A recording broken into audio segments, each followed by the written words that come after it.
Welcome to Inspiration and Adaptation. I'm Asia Freeman, Artistic Director of Bunnell Street Art Center, which is situated on this very beautiful day in Homer on lands currently stewarded by the Ninilchik Village Tribe. For a couple years now, we've been having these conversations with Alaska artists about any number of themes, but one of the themes I feel that really gets overlooked and undeveloped is the different takes that artists have on Alaska and that they have on the landscape, and the kind of pressures that we maneuver between the market system and the kind of widely consumed and promoted images of Alaska, and the sorts of things that artists really want to make and really care about. And that's what brings the three artists who've joined me in this discussion today together: photographer Ben Huff, painter Rachel Mulvihill, and filmmaker, moving image artist Michael Walsh. Welcome to all of you. Thank you. Thanks. Yeah, it's really exciting to be in a room with the three of you. To begin, I'd like to invite you each to talk about the kind of work you make from the perspective of what drew you into looking at landscape in a way that I would describe as unconventional, and that arouses kind of different ideas about what's important and what's interesting to you. And if it's all right, I'll start with you, Ben. Yeah, thanks. I think it kind of goes back to first moving to Alaska in 2005, moving to Fairbanks, and sort of the first blush of place, and this sort of dichotomy of going out into the wilderness and going on, week-long 10-day backpacking trips, to sort of experience capital letter Alaska, right? And making pictures and coming home, and coming back to Fairbanks and having them not feel maybe as genuine as I had hoped. And then spending time in Fairbanks making pictures of the town, which is sort of a dirty, northern old mining town, right? And they also didn't feel as genuine as maybe I wanted them to. And recognizing that maybe the thing that I was interested in was this sort of nexus of the two, this idea of frontier and the reality of the built environment, this sort of idea of exploited landscapes, what we value, what we think we value, and the work that I've made to this point sort of plays with those ideas, and I find it to be really rich and complicated and compelling. And I still love a straight landscape, but I like viewing those pictures often by other people. I don't feel like I'm the one necessarily to make them, and that's kind of where I'm sitting currently, and to be quite honest, can kind of see myself sort of working in a similar vein. There's enough material and enough want to do it maybe for the rest of my career. Fantastic. I'm so intrigued. I've got so many questions, but I will move forward to Michael Walsh, if you will kind of orient us to your take on the landscape. Sure. Well, thanks for having me. And also, it really is a great pleasure to be sharing this time with all three of you. And all three of you have been inspiring to me through the years, even though we live in so, far away from one another. But fortunately, we're able to view each other's work through galleries and the internet. So it's a pleasure. Well, I grew up in the Midwest, and I believe Ben did as well. And I can't say you shared this at all, but I just know like landscape as a younger person, even as a younger adult, never really existed in the sense as it does out west, and especially in Alaska. So just because the flatness and also just the urban experience, what I was mostly raised in. So really wasn't until I moved to Alaska till I really started to visit Alaska, and then ultimately moved to be immersed in the beauty of, that we see on a daily basis now. And of course that has just grown and expanded. And then my art form, experimental cinema, and primarily that from, a couple decades was just making experimental films. That in and of itself, like I would use the landscape visually to capture those experiences on celluloid, but through editing and abstraction, I would always turn it into something that wasn't necessarily, anywhere near what one might think of as like a landscape film, but it was always part of it.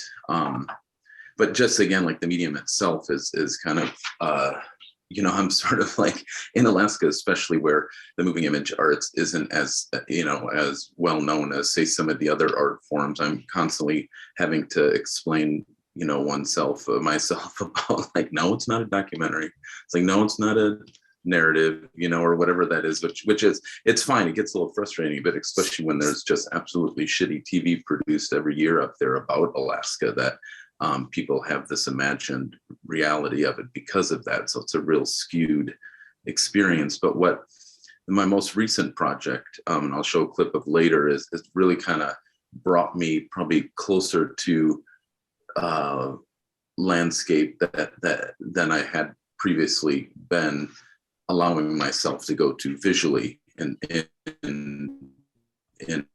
moving image. So I'm excited to show that a little later, but it's still like by flipping the camera upside down and having things out of focus, it still sort of sticks with my anti-establishment form of filmmaking. But yeah, I'll talk when we share. I'll talk a bit more about that.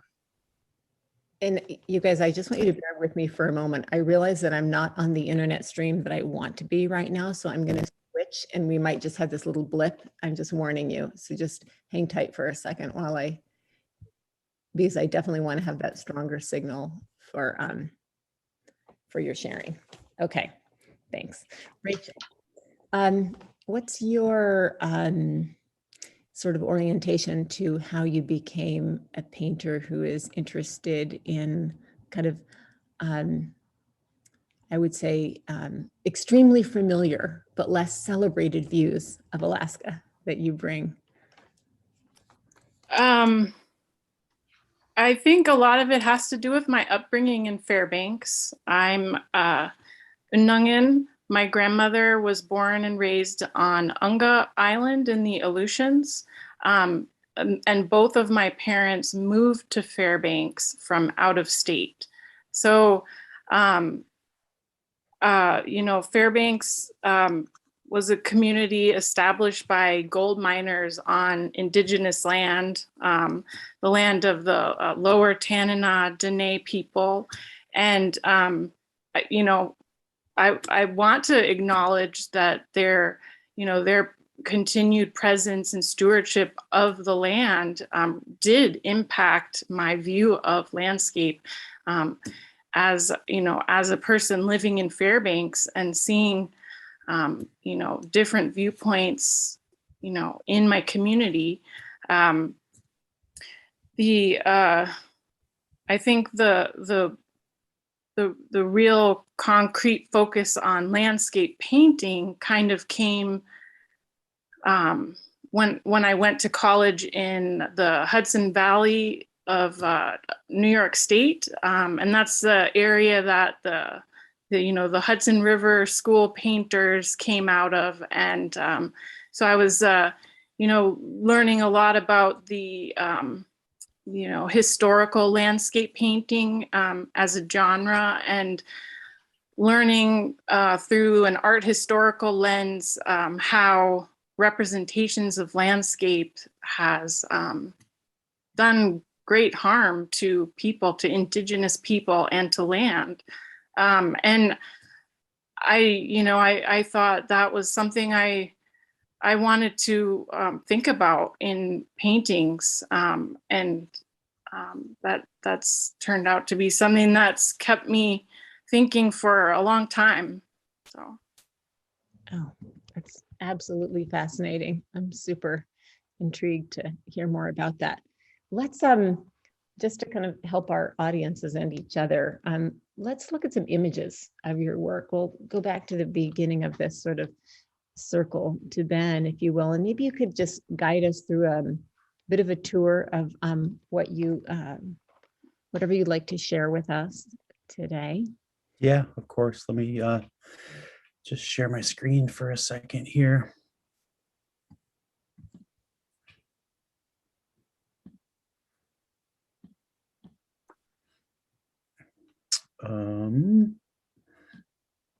Are we viewing here? Oh, looks great. Great. Yeah. So just the first slide here, sort of quickly talking about that conversation going back to 05. A picture from that sort of, I guess, the first sort of body of work that I felt was sort of complete enough, I guess, that I exhibited and ultimately had a book, and it sort of had a little life called The Last Road North, which was a sort of the beginning of this, looking at that sort of dichotomy that I talked about earlier, right? The stretch of road from Fairbanks to the oil fields at Prudhoe Bay. In this idea, I kind of always thought about it as being sort of within the the lineage of kind of a sort of American Western photographers, in the road and pushing west, and this sort of idea that if you're in the lower 48 and you push west, eventually you hit the Pacific Ocean and you run out of road. So maybe you push north, and if you just keep pushing north and you go right, you go left, you go right, you go left, eventually you land in Fairbanks, you keep going north and you hit the haul road, right? And there are no more rights or lefts. It's just advancing or retreating, and it's 500 miles of road that parallels the pipeline the whole way, and you drive for 500 miles, and it's sort of this physical and psychological line between wilderness and oil, and you get to the end, and you're at the physical and metaphorical end of the road is oil, and the sort of complications that I felt of sort of our dependence on it wasn't lost on me, that I was driving miles and miles of road to make these pictures that at the end of the day maybe no one would care about.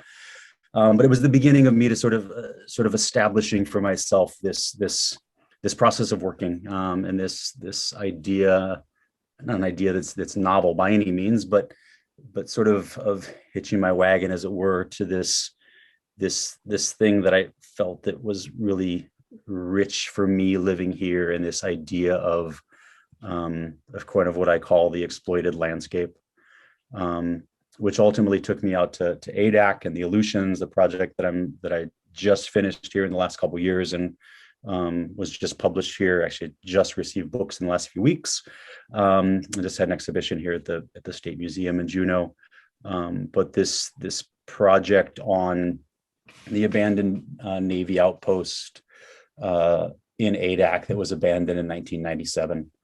So looking at these, houses and military infrastructure, this picture is almost the suburbanization, the suburban sprawl reaching all the way to the Aleutians, this sort of just insanity of that. An island that housed 6,000 people at one point, and then 97 when the Navy left. There's about 75 or so living there full time now.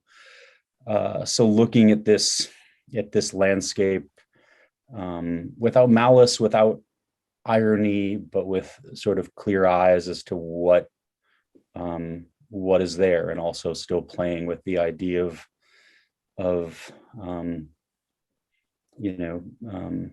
metaphor. This hillside, all the little divots that we see here were all World War II era Quonset huts at the sort of sitting up high at the end of the bay there, where a submarine or a ship would come in. All of these abandoned buildings. I made the first trip out there in 2015, the summer of 2015, had just seen a few pictures online, but didn't know entirely what I would find. And to be quite frank, then the next 4 years and and that administration and politics, ADAC's closer to Russia than it is to Anchorage. There's a lot of sort of threads of that sort of I kind of feel lately like making a landscape picture is just sort of inherently political, and that I can't get away from that to some degree. I don't necessarily hide it in these pictures.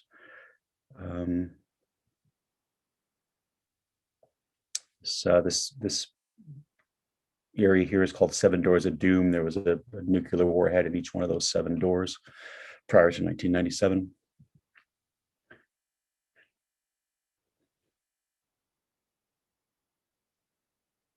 I feel, with these pictures in a lot of ways that they're color pictures. They're made in similar ways. There's portraits in both projects as well, which I don't show here just because we're mainly talking about landscape. But they're 2 projects and 2 different landscapes. I think they're at the end of the day, they're sort of having a similar discussion, and I feel like they're not the same thing, but they're speaking a similar language. Some of the work that I'm making now is visually diverging from that just a little bit, just because that divergence was sort of necessary to tell the story that I was trying to tell. But this work feels like an extension or progression, if you will, from The Last Road North. This work is called Atomic Island, if I didn't mention that before. I'm kind of prone, I kind of like sort of lyrical titles. They're titles that I've stolen from something else. Atomic Island I settled on just because it was kind of aggressive and sort of percussive, and there wasn't anything sort of kind of pretty about it, I guess. That's maybe doesn't make an awful lot of sense, but I think titles are sort of important, and I wanted something that was not pretty, something that was a little more percussive.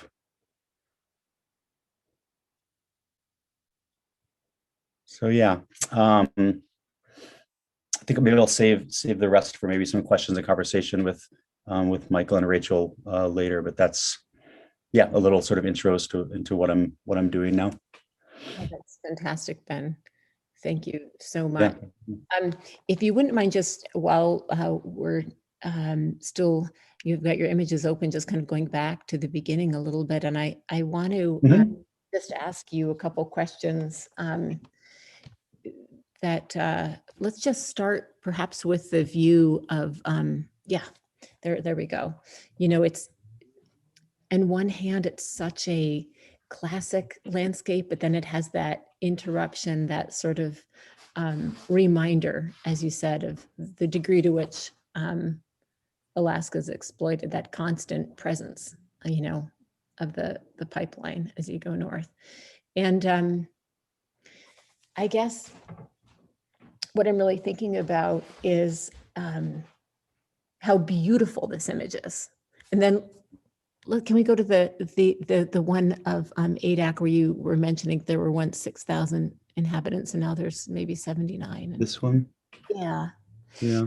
It's so beautiful, whether, considering like just the fine way in which, these the values in the picture themselves, right? The hues and the delicate sort of etched, quality of these structures on that landscape in winter. And yet, as you say, there's something that's very kind of blunt about your take on this landscape. And so it makes me wonder, like, how do you define pretty? How would you define beauty? Well, I think pretty and beauty are 2 sort of different things. I think of pretty as being sort of saccharine and sort of decorative, right? Mm-hmm. Beauty is something that I think is is deeper, right? And can transcend, a sad song is beautiful, a sad movie is beautiful, heartbreak is beautiful. The things that you talked about there about hues and about colors, and I think these little houses, I think are like almost little pieces of candy, the way they're colored. The idea of form and composition and light and texture and all the things we think about as artists or photographers, all of that can add up to a beauty, right? I ultimately, I guess not as an artist, but as a viewer of art, right? Whether I'm viewing Michael's work or Rachel's work or anyone's work, I want to, it's not even that I need to be moved or challenged, but I want to be taken somewhere, right? Like I want there to be something behind the surface, right? I want to feel like the artists trusted me and gave me space to move around, if that makes sense, right? It's tricky with a work like this, in particular, you don't want to be didactic or heavy-handed. You want there to be there to be some mystery involved, right? This particular picture, there's one unit in that whole picture that's inhabited, everything else is abandoned. You don't know that for sure. I made this picture several times from that vantage point in different seasons, and it never kind of worked for me until this is up on there's a tower, there's a water tower, a hill here.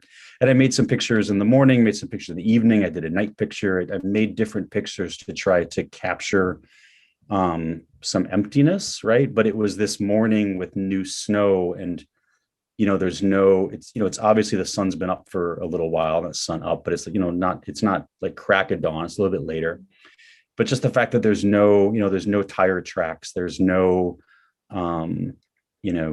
footprints, there's no dogs running around, there's no smoke coming out of any smokestacks, right? Like there are a lot of different little visual elements here that may not be particularly obvious, but in the making of it, there was all these things that I wanted to subtract from the frame to give a feeling of emptiness without having to say it, right? Without a lengthy caption or anything else, which is a long wandering around the original question, but yeah.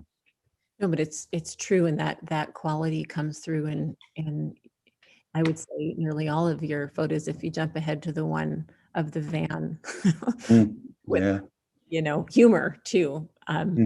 Doors just almost blown off by wind, I assume, just kind of completely fragmenting that object, and then to moving forward in your presentation, you focused on the landscape with the small marks of Quonset huts that were once there. There's so much subtlety, and there's so much beauty in that subtlety. Thank you. I wanted to finally look at the one of the coat hanging against the wall. Yeah. And to invite Michael and Rachel just, to offer comments or questions that you might have. I don't mean to be monopolizing this looking at. But man, the way that paint is peeling off the wall, it actually very much reminds me of a painting. It feels like this really a kind of classic form of quiet academy realism with these, subtlety. And so it's very interesting to me to think about beauty within situations that are kind of forlorn, abject, weathered and exploited, as you mentioned. Under celebrated in most instances when thinking about a lot. Thank you, Ben. Yeah, thank you. I really appreciate this and looking forward to seeing more of your images. Let's pop out of your screen share, and then I feel like, I think particularly after looking at that last image, that I'm now thinking about your work, Rachel, and thinking about kind of a resonance in subtlety and irony in terms of the subject matters that you choose. And I wondered if you would share some images and orient us a bit to what you've been working on lately.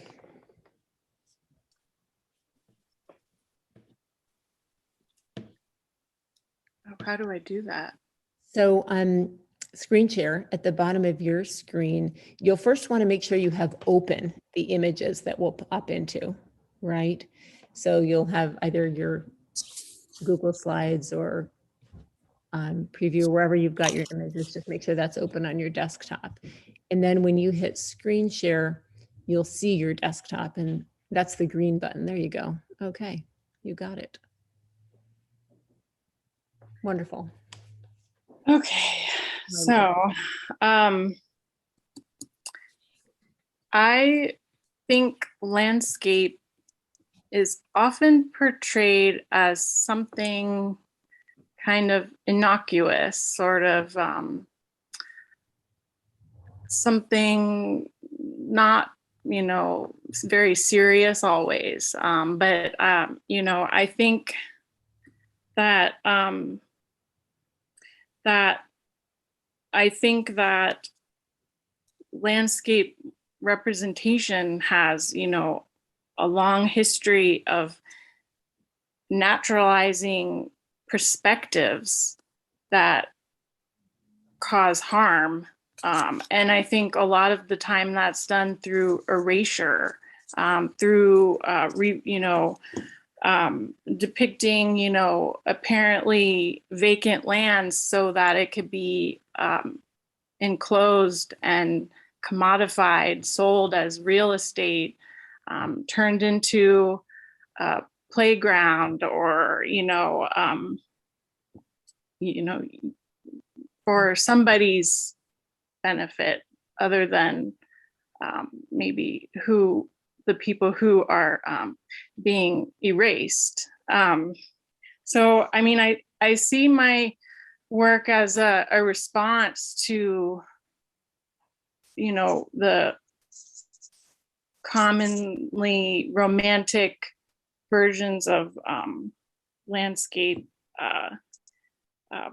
representation in favor of more complex and personal landscapes. And for a long time now, I've been actually focusing on interior spaces and intentionally painting them as if they're landscapes, or at least calling them landscapes.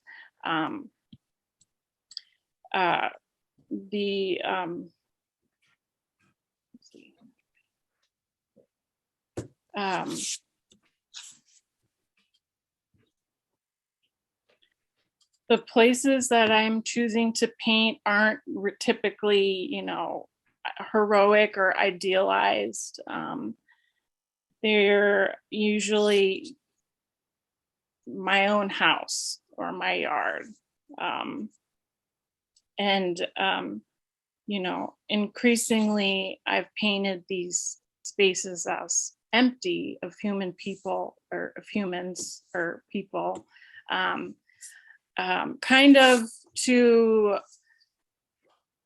think about ideas of wilderness.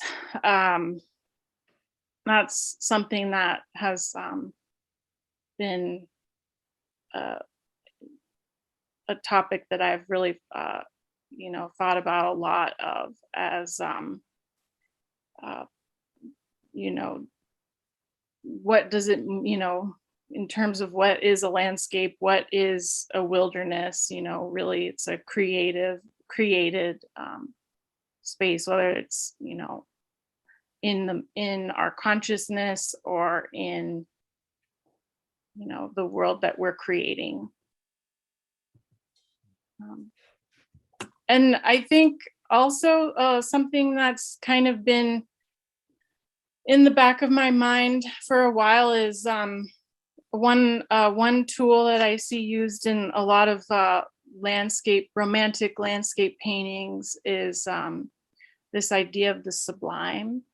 And I kind of was thinking about what could I make a, the sublime is a really complicated idea, but it can, it's meant different things over time, but thinking about that and thinking more about making these interior spaces into landscapes by incorporating some of these forget what the word is tools or just common themes in landscape representation. And also I started to realize I was maybe bringing in other effects of landscape, like having to do kind of with maybe feelings, but also weather in a way. So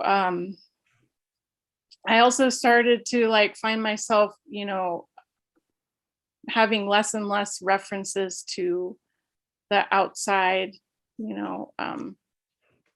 world in my interior paintings. I'm thinking about that. Let's see. There's another one I thought was interesting, thinking about maybe the sublime, but also just landscape portrayal.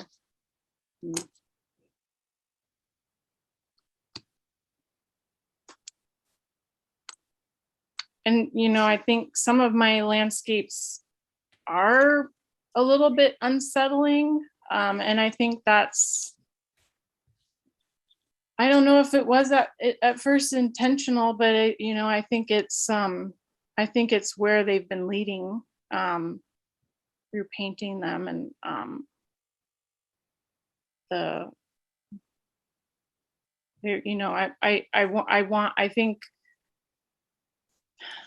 I don't know that they I don't always know what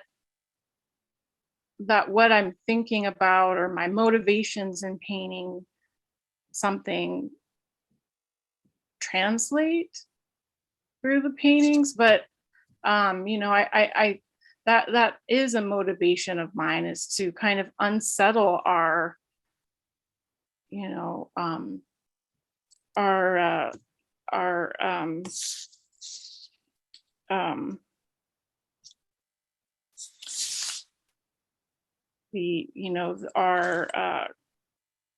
conceptions of landscape, really. And then more and more I'm thinking about, what does it, interior spaces bring up a lot of other complications, things, objects. I think the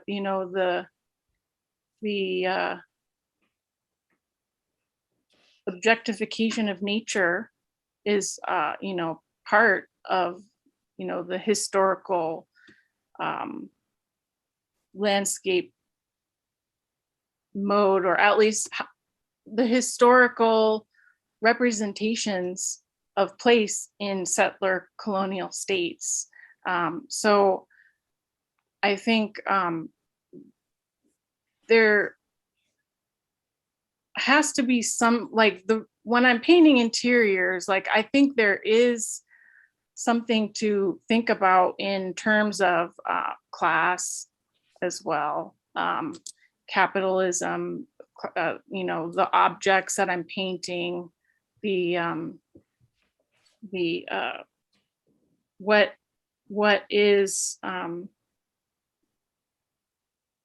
what is made into an object, and what is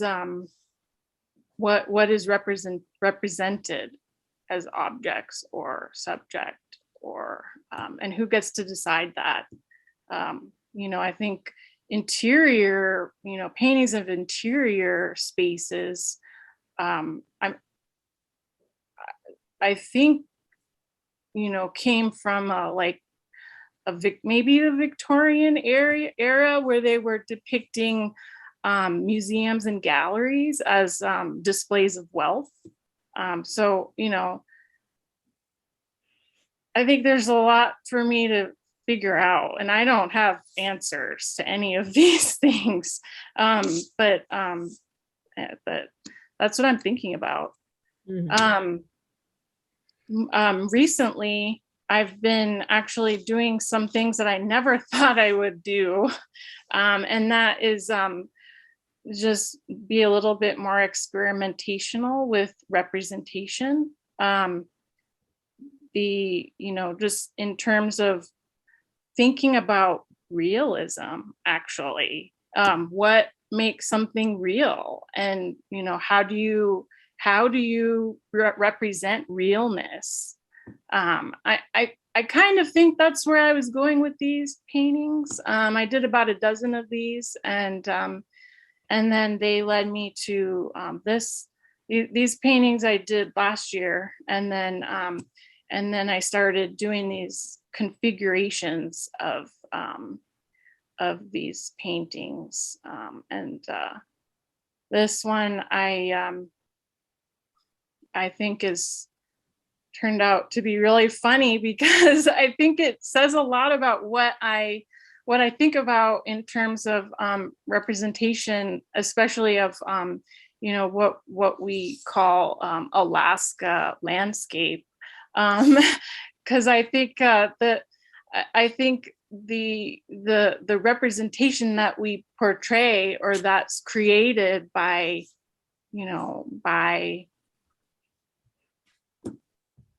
Alaskans, or by settler colonialism to present this place, is kind of like propped up by maybe other perspectives and other ways to look at the land. Maybe they're both part of the same picture, but they're not. They're different. I don't know. I'm still thinking about this and this series of work, so I'm not sure. Okay.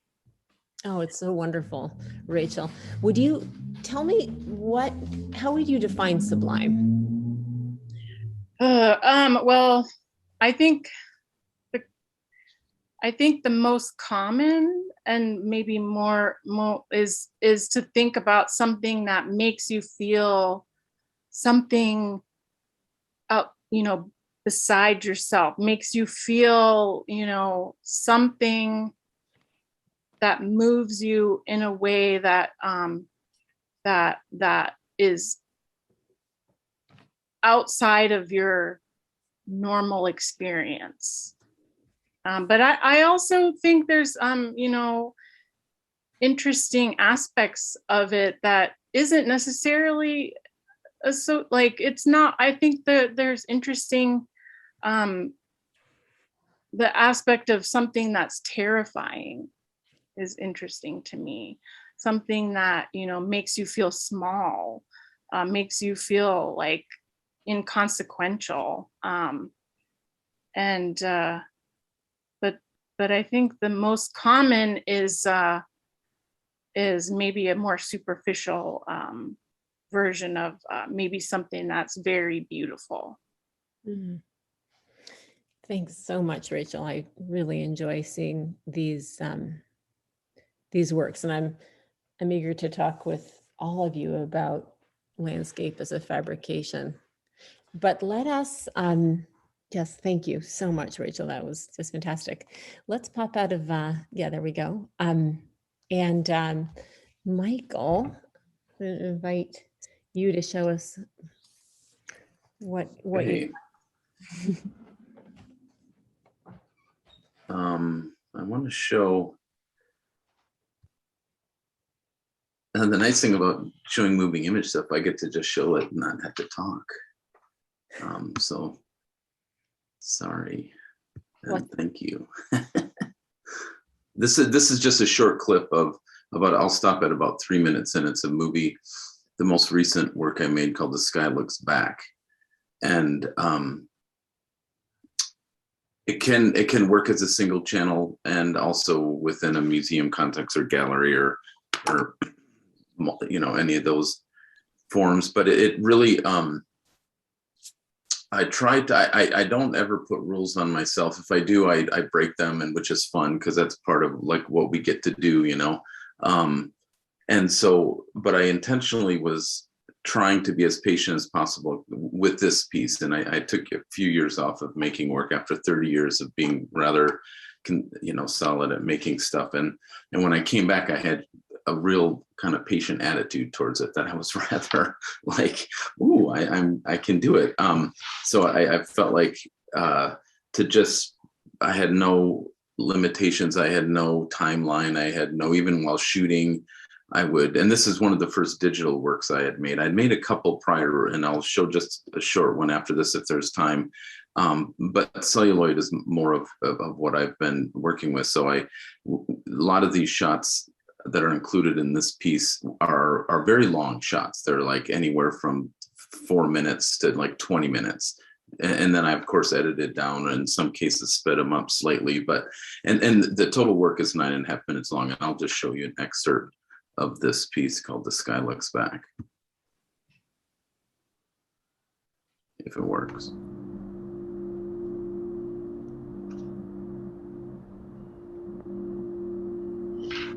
And can you hear?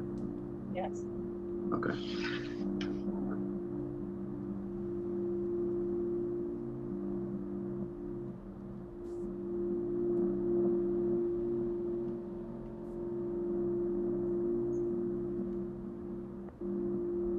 A horse blinks its eye.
I'll just stop there.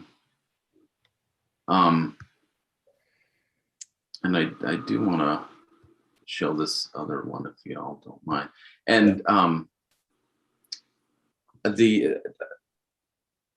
just trying to like think what else I could say briefly about that other piece, other than it's probably the most somewhat straightforward piece I've made in some time, in part because it's digital and you do have the freedoms to take these very long shots. And it's the first time I really work with a tripod.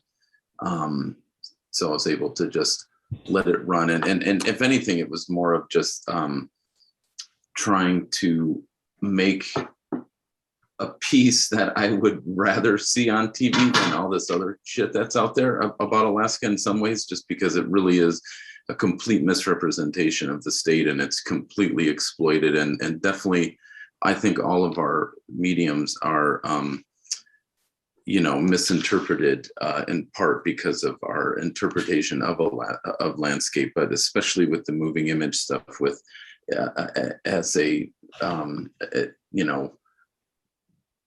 resource extraction of the cultural arts, especially with TV, and it's just gross and it really pisses me off. But it's something we have to live with, and at least I do. And but I find it totally repulsive. And so this next one, if you don't mind, I could show. It's only 2 minutes long or 2.5. And this is my intent at making humor and art, as well as just speaking to the experience of long winters and cabin fever, just kind of going a bit apeshit crazy in these long winters. And it's just this, I think, a funny little piece that I think we could probably all use in our late February experience.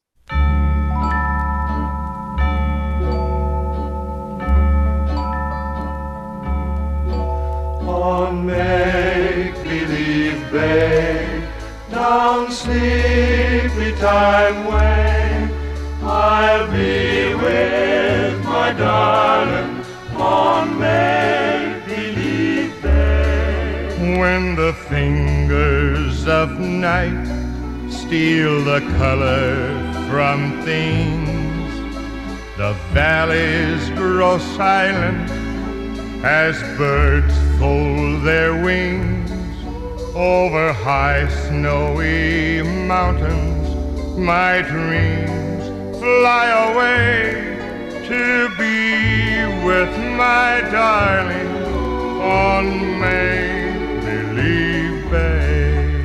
On make-believe bay, down sleepy time way, I'll be with my darling on make-believe bay.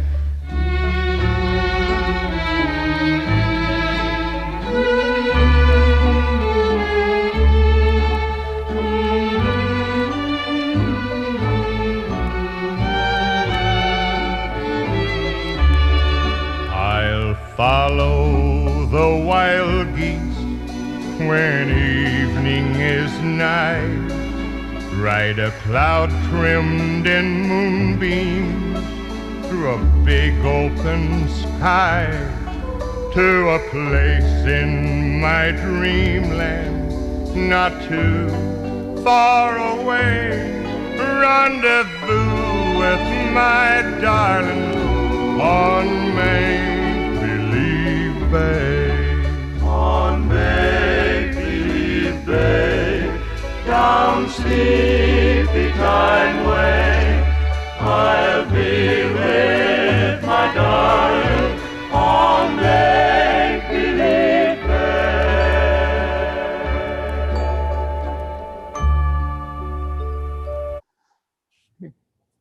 Thank you, Michael.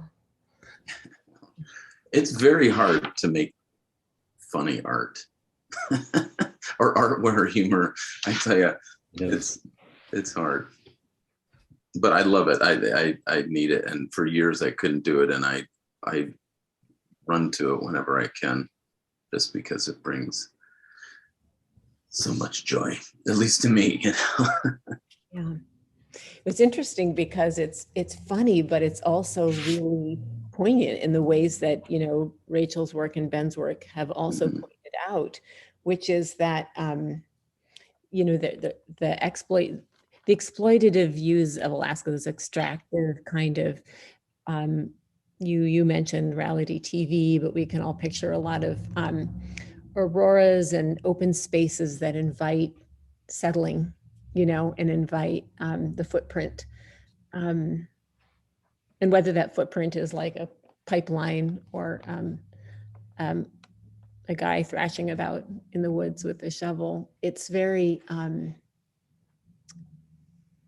it's really uncomfortable in all of the work, all of your works, the way it comes out. And I guess I wanted to ask you, Michael, and then hear what others might say about this, Rachel and Ben, but is landscape a fabrication? Is it just a construct of Western and American, perhaps, at its sort of at its sort of real heyday in Alaska, in a sense, just really sort of flourishing in the mythology of. Yeah, I would say so, in good part because I think that came through the colonial lens, through people arriving, particularly in Alaska, and even arriving west, especially from the Midwest, and especially from into Alaska. So I think it is, but obviously it's not constructed in the sense that it's there every day. I mean, the mountains are there, the rivers are there, the tundra is there, the pushki's there. So it exists with or without us. But I think the way we have interpreted it is yes, it's completely constructed in that romanticized version, that's why I love all three or both of you and your work, and even Asia with your landscape paintings is just the interpretation of it is vast, and it feels like, thank God, we're beyond that point of the romanticized notion of landscape, and we're able to speak about the realities, especially like Rachel, your subtle humor in your paintings are, to me, they speak loudly in part because of the reflections in the microwave and landscapes through the door, but what's in front of the door is a coat over a chair or a dish full of, or a sink full of dishes. It's like you have to kind of go through the realities just to get to what one might see as that, or the romanticized notion of landscape. Yeah. Yet they're so recognizable as Alaska. Yeah, they're for real. Yeah. Where is this interior? Place this interior. I would say that's like, that could be my entryway, or that could be. Yeah, right. There's and rather meta, Rachel. I love how you have the frame of the canvas is square, or all of them appear to be square, or some of them rectangle with your tree paintings, but and then you have especially my favorite painting of yours is then the big black empty TV that's not on, though you have a few other paintings, or at least one, I think it's an iPad possibly, that has an image of, I think, dogs. Is that dogs in a doghouse or something, or or maybe it's not dog, but something is on the screen, but yet this takes up the whole frame practically, is this black empty blank TV, which is just fantastic. I forgot to tell you the titles of my pieces. That one was I called it Southern Exposure. Nice. Totally. But I think No, please go ahead. Well, I think that there's something interesting, though, what we're talking about, the romantic landscapes as, being this kind of false image, a constructed image. But I was thinking about it in terms of the prompts for this talk today. And I wonder if, this idea of realism in art kind of does the same thing. Realism, I was reading, started being developed as the antidote to romantic art in the mid 18th century, I think, or mid 19th century. And around the time that documentary type media was being produced, like photography and Mhm. and then later moving images. So you know, and I think that this idea of realism is maybe it's just as problematic as you know, a natural landscape, because who decides what's real and how reality is portrayed is has a lot of power. You know, you can say a lot in an image. Um, so Yeah. Yeah. What do you think, Ben? Oh, I was just gonna, it's got a million things, but and I don't want to totally go down a rabbit hole here because I have a question for Rachel that I'm dying to ask, but she just made me think of this idea of realism. You know, you battle with that in photography a lot too, right? This idea of truth, right? You know, it's light reflecting off a surface, and that thing was there, that event happened, it's a record of that, so therefore it must be truthful. And it's all, I mean, it's all fiction, right? Like there's no, you know, it can be a truth, but it can never be the truth, right? Like it's just not, it doesn't, we all kind of want easy answers, and it doesn't exist that way, right? But, and I don't want to go down a rabbit hole there, but I'm really curious, Rachel, and this is kind of to Michael's point, and a lot of the photo or the images that you showed, I'm thinking more of maybe some on your website that weren't in your presentation right there, but the TV is a great example. There are so many interior paintings of yours that also have people, I assume it's other people's art, or maybe it's yours in your painting, right? So there's very straight landscapes within your paintings. There's this TV that I love, that it's southern exposure, right? That it's looking out. Everything is framed. I mean, even the microwave that Michael talks about, right? Like you're looking through the microwave door to a cup on the other side, right? Like there's like everything within your interior, not everything, but there's so many instances within your interior paintings where we're seeing another view. And I'm just curious about how much of that is deliberate, specifically with the interior paintings of other paintings on the wall, whether it's, you had one of moose, there's some on your website of birds, and there's very sort of, you know, pristine Alaskana kind of landscapes. And I'm curious as to just what your thought process there, and if I'm reading too much into it, right? Like what's it all about, I guess. You know, I know that sounds really derivative, right? But kind of, you know, where I'm headed, I guess. I think it's often just a ode to realism. I think usually the things that I paint are really there, but that being said, they're there for reasons, right? I think the images that I have inside my images, you know, usually a lot of times they're referencing the landscape or you know, the outside environment. Okay. And it's also been, you know, I've, you know, used it as a way to call that into this painting that I'm telling you is a landscape. So just as a way to call back that idea. But I also feel remiss that I didn't, you know, acknowledge my artist friends that were in that one painting. Colleen Furman Thomas's piece and Holly Lena's print were both in that Wonderful. painting that I called the Passageway and a Land's End because of the jacket. Wonderful. I love how instead of focusing on like the quotidian Alaska, you quote other artists in your work, you know, and you've been doing that for years. I think that's a really kind of special sort of ploy of yours. What do you think about the idea of landscape as a fabrication? It is. I think the Alaskan landscape, you know, quotation marks, is constructed. And I think you know, a large, it's constructed by settler colonialism,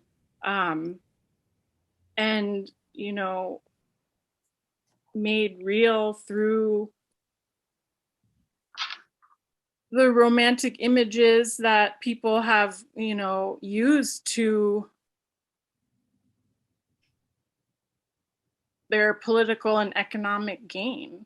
In merchandising it, right? You know, whether it's in TV or t-shirts or Yeah, and I do want, you know, it has been for me like an ethical dilemma, you know, how am I, you know, selling Alaska? I'm making paintings that are being put in galleries for sale. And, you know, that's something that I've had to think about, that I've wanted to think about.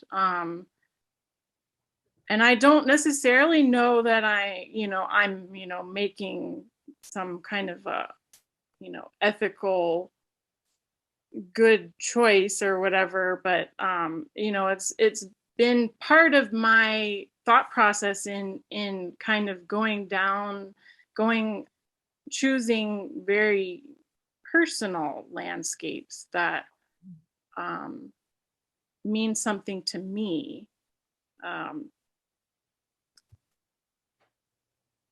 yeah. Hey, Ben, can I ask you a question about your Yes. series of, it's not, I guess, well, the what's it, the latent landscape series with Yeah. those night photographs with satellite and every Yeah. beautiful and awful and every structure regardless of economic, you know, depiction. It's really a fantastic series that I find fits well within the conversation that we're having about our, you know, interpretation of Alaska. I don't know if you want to mention anything about that. I mean, yeah, they're all satellite dishes in Juneau, just sort of a typology of them, right? They're all black and white. The satellite dishes are more or less, not quite, but more or less center in the frame. And I started them shortly after I moved to Juneau. And I was sort of thinking about communication and distance. And then again, sort of, you know, politically, they started to become this idea of information, right? How we're getting information. They're all done on large format 4x5 sheet inches or 4x5 inch sheets of film. So they're 4 to 8 inch or 4 to 8 minute exposures. So I'm sort of interested in standing there in the space and thinking about what may or may not be flowing through them, right? You know, latent landscapes, kind of using the term landscapes the way that we're talking about it here. You know, there's the idea of the latent image within photography, right? This sort of time between when the image is taken, it sits on the film and then processed. And then latency within technology is the time between an image or a signal being sent to a signal being received. And I'm interested in that time between, right? These sort of things that we can't see, right? Photographing the invisible. They're sort of packed with a lot of they're sort of packed with a lot of things that may or may not be evident in the image, you know. In today's political environment, I just think a lot about just sort of you know, romantically, we're spending less time talking to our neighbors and more time in silos, just sort of waiting for this stuff to be fed to us, right? But then also sort of to Rachel's work, and to you talking, Michael, about TV as well and TV programs. There's a photographer, Lee Friedlander, who in like the 60s made all these photographs of televisions and like what was on televisions at the time. And I always sort of, I've never said this before out loud, but I've always sort of, as I'm taking those pictures, I sort of think about those pictures on the inside of those homes and sort of this inside outside conversation. And yeah, I don't know what else there's to sort of say about them, but calling them landscapes, I think initially was not that it didn't feel daring. It wasn't like that, but I had to sort of sit with it for a second, right? And sort of think about for myself what sort of defined a landscape, a horizon or whatever those things mean. But it is also sort of a push and pull against sort of those other forces, I think about Michael, you talking about TV and all of those things, and Asia was sort of kind of tiptoeing around this idea of images and tourism and kind of all the stuff that feeds what we may consider the typical image, which also is a little bit complicated, but I also sort of feel like it gives us something to sort of push against, I think you sort of need those markers in order to know what you want to do. You also, to get there, you kind of know what you don't want to do, if that makes sense. I've just felt that with my own work, is that sometimes it's, I don't want to do that. I don't want to do that. I don't want to do that. And I've sort of, then this is what I'm, this is the path, or these are the things that I want to say. I think often we make the thing that we want to see, and it's not being done, and that's not to say that we don't love, I love a postcard as much as anybody else, right? But I don't feel the need to make that postcard.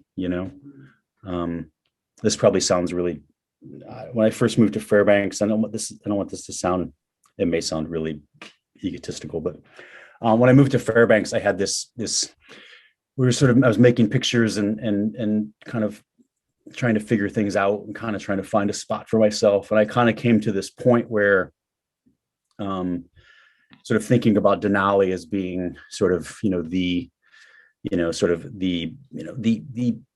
iconic sort of emblem maybe of Alaska, or certainly interior Alaska, where Fairbanks was from. And sort of this idea of does the world need another picture of Denali? And if it does, do I need to make it? And the answer in both cases was no, right? And that was kind of, to some degree, sort of a putting a flag in the ground and a starting point, and maybe an ending point. But anyway, a long ramble there, but yeah, I'm to think about. You mentioned, Ben, like your resistance to, you love a postcard, but you're resisting making it. And I wanted to ask you, Michael, like in your piece, The Sky Looks Back, we see like this exquisite beauty of reflected sky in water, little tiny things happening like bits of leaf, and really the sound works to kind of attune one to like the detail of your focus. At the same time, the sound is very uncomfortable. Like there's some manufactured noises happening there. It's sort of pushing against just relaxing and making this, like a meditative, beautiful experience. At the same time, it's drawing you in. So could you talk a little bit about what you were working on with sound, where you were? Mm-hmm. Sure.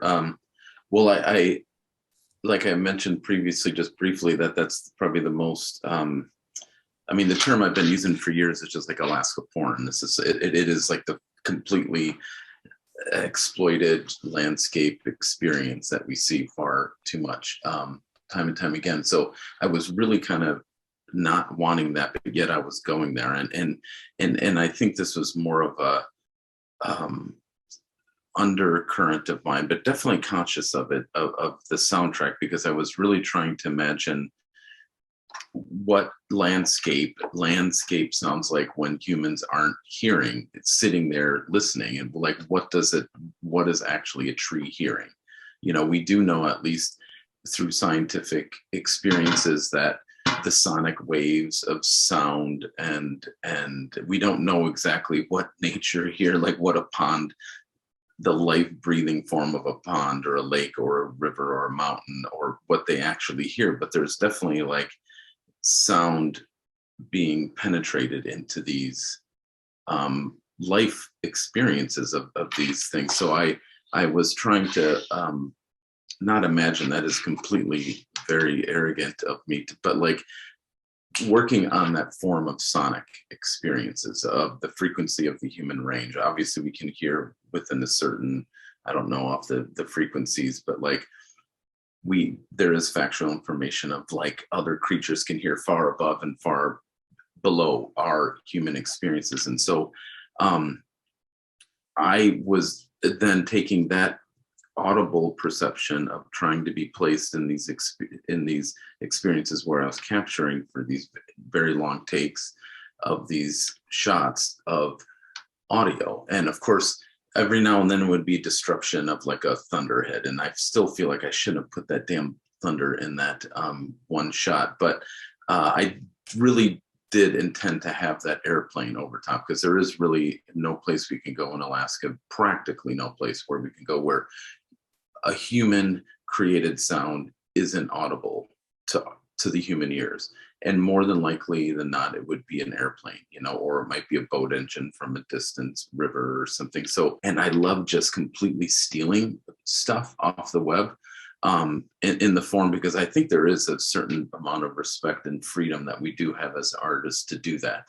And without crediting them, I believe we give credit where credit should be due, but I like not doing that when it's something that's very populated on the web. To me, it's just like, it's free shit, man. So I grabbed a bunch of stuff from the web and then just processed it and manipulated it and then reprocessed it and then turned it into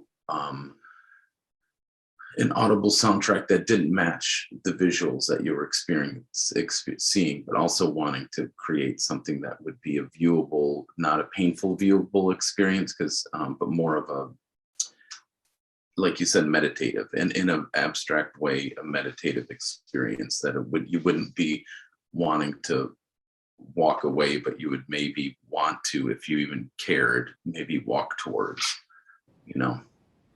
Yeah, it pushes back against just completely relaxing or being lulled into some sort of like escapism or fantasy in the way that a reflection will in the microwave in Rachel's painting, or the way the indentation of a Quonset hut does in Ben's landscape. You know, it's these acts of resistance against becoming comfortable with how we depict the land in service, you know, to ideas of power and purity.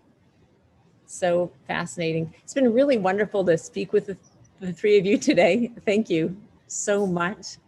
I love to do it again, and love to think about, you know, just,